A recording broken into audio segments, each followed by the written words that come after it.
সম্প্রতি দেখা গেছে চাঁদা না দেওয়ার কারণে দাড়ি ধরে মারধর করেছে, এর কোনো বিচার বিদেশে হয় না কেন? প্রিয় ভাইরা, এটা আমাদের দেশের একটা ভাইরাল ঘটনা।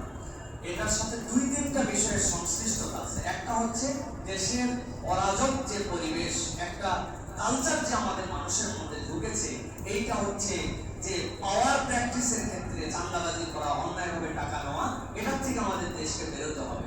দুই নম্বর, আমাদের এক শ্রেণী জোর যার মজুদারের নীতির মধ্যে নিজেদেরকে বিভিন্ন দলের কান্দে ভর করে, দল তার না কিন্তু দলের কান্দে ভর করে পাওয়ার দেখায়। এই দেশে এই সংখ্যক মানুষের কোনো অভাব নাই। ও যে কালে যে দল, যেদিকে হাওয়া সেদিকে পাল তোলে, এরকম লোক আছে না দেশে ভাই? এই মানুষগুলোর জন্য দেশের বদনাম হয়, দলের বদনাম হয়। এখানে তাদেরকে স্ট্রিক্ট পদক্ষেপ নিতে হবে। আর তিন নম্বর, দাড়ি নবী করিম সাল্লাল্লাহু আলাইহি ওয়াসাল্লামের একটা ওয়াজিব ফরজ সুন্নাত, ওইটার সাথে যখন সে এটাকে আক্রোশের মধ্যে নিছে, তাহলে ওর মধ্যে হিংসতা সকল লেভেল অতিক্রম করেছে। অতএব আমরা বলতে চাই, চাঁদাবাজির বিচার হোক, অন্যায়ের বিচার হোক, সাথে সাথে সে যে ধর্মীয় মূল্যবোধে আঘাত করেছে, কোটি কোটি দাড়িওয়ালার মুখের মধ্যে আঘাত করেছে, এটার জন্য স্পষ্ট বিচার এদেশে হতে হবে।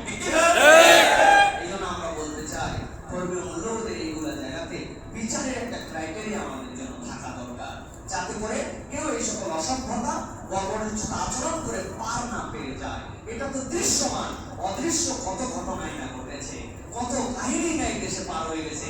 কুকুরের মাথায় রাজাকারের নাম দিয়ে টুপি চড়ানোর কালচার যারা করেছে, ওই রেজিমের লোকেরাই এখন পর্যন্ত ওই দাড়ি টুপি এগুলা প্রতি ঘৃণা পালন করে। উপরে বলতে পারে না, ভিতরে সহ্য হয় না, মাথায় পাতা মুসলমান।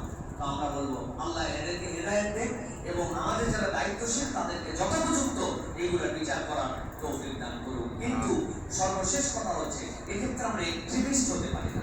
চূড়ান্ত আমরা আমাদের হাতে আমাদের